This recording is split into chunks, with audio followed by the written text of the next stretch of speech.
This week we saw the release of long-term trend data from the National Assessment on Education Progress, also known as the Nation's Report Card.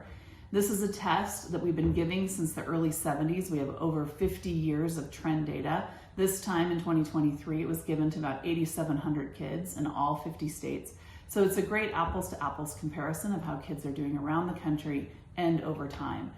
And unfortunately, results this time were quite sobering. We saw a massive drop between 2020 and 2023 of 9 points in mathematics and 4 points in reading.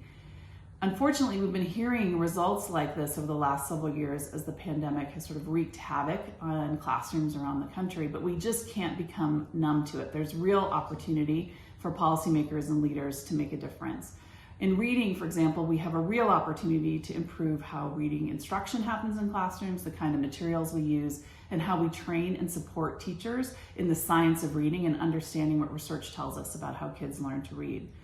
The National Council on Teacher Quality released a report a couple of weeks ago that looked at how well teacher prep programs are preparing teachers to teach reading. Unfortunately, only 25% of teacher prep programs around the country are actually teaching teachers the science of reading and the research behind what we know.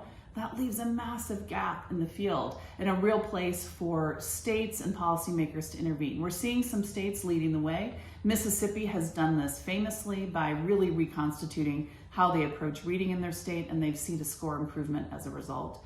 Other states are starting to take action as well. You see it in Ohio and Indiana, places like New York City.